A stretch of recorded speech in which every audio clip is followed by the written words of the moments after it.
guys, this is episode 3 of Urgent Care Stories.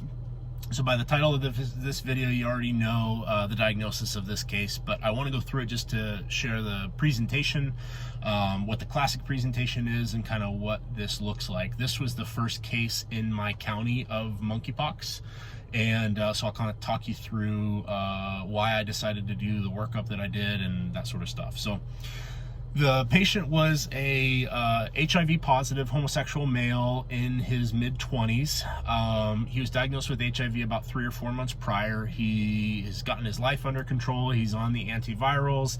He has infectious disease follow-up. He's really starting to kind of turn a course and take his health really seriously, and I was super proud of the guy for doing that. His viral load was undetectable. He did not have AIDS, okay? So he comes into my clinic the first time for a 2-day history of sore throat, lymphadenopathy, and plaques on the back of his throat.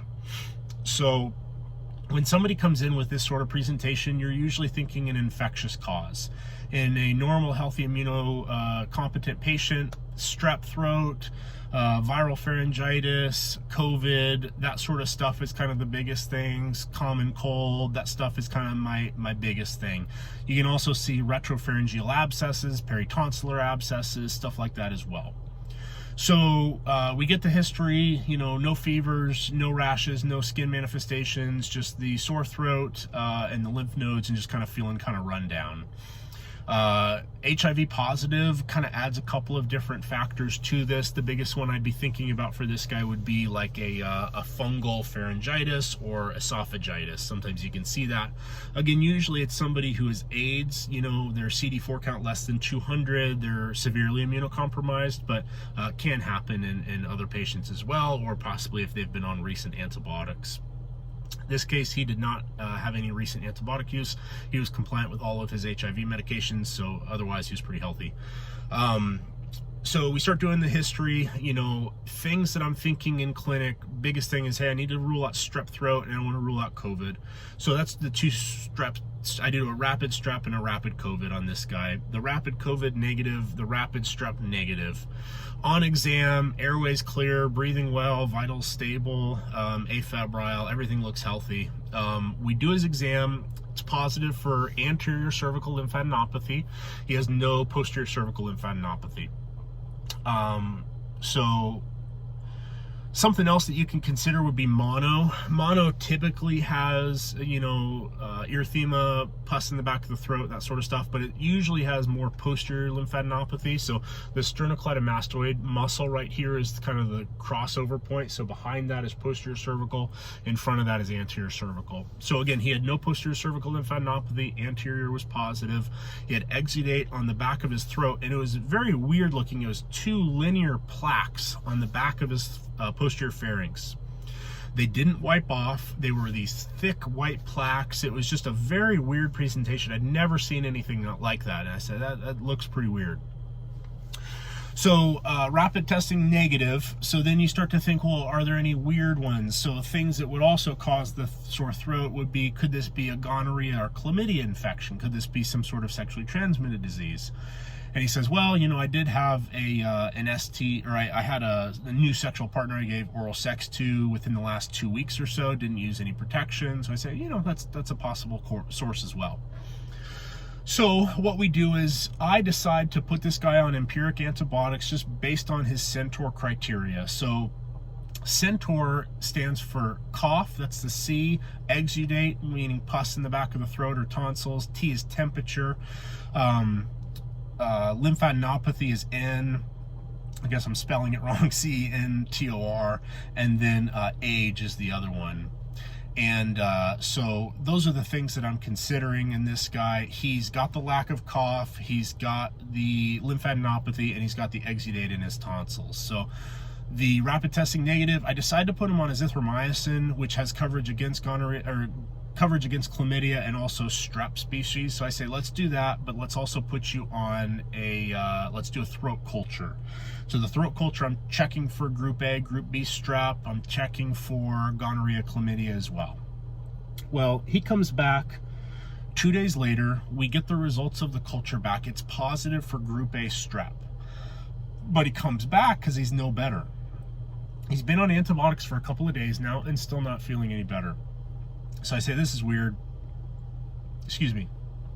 Let's change up the antibiotic and let's do a little more of a workup. So we put him on PenVK, we give him a shot of Rocephin, we say, hey, it's going to take a little more time. Well, he comes back the next day now with fevers. So we've treated this for strep. We know that we have a positive culture for strep, but for some reason it's not responding.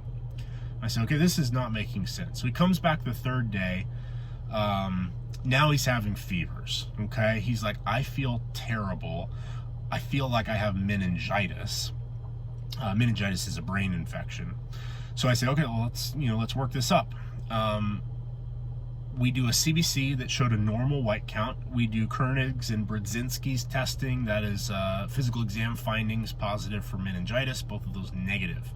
At this point, all his symptoms are still the same, still those white plaques, but now he's developed a pimple right on his chin. One pimple, that's all he had. And I was like, might be monkeypox. So I said, let's swab that pimple. Let's continue with our antibiotic course. We've ruled out meningitis. Let's do this and let's see what it shows. Sure enough, he's positive for monkeypox. So now, there are some antiviral medications that you can use against monkeypox. They were initially approved for smallpox, but they also have an approved use for monkeypox. So we ended up putting him on that antiviral medication and then having him follow up with his infectious disease doctor. The tricky part about monkeypox is how long they have to isolate. Typically, it's 2 to 4 weeks. It's just dependent on how long it takes for their skin lesions to heal up. And so they're considered infectious, and they need to isolate until their lesions have healed up. The interesting thing about this case was, obviously this was the first monkeypox case I've seen. It was the first case in my county, so super interesting. But also, it really highlights a really important thing to take away from this, which is when somebody comes back to your clinic for the same complaint that has not gotten better after your initial stab at it, you need to increase what you're doing. So as you saw in this case, we did rapid testing first, then we did send out cultures, then we did blood work, and we increased the antibiotic use, and then we finally ordered the monkeypox test and finally had our effective diagnosis. But the reason I say this is, when somebody comes in and things are not getting better, you are not doing a good enough job figuring this out, and you need to increase what you're doing to try to find it. So that was an important lesson. You learn that a lot, but just respect that if somebody's coming back to you and they're no better, you're not treating this right, and you need to figure it out further. Same is true for, belly pain. If you didn't get a scan the first time, you need to get a scan. If you didn't get blood work, you need to get blood work. You need to step up what you're doing to figure this out.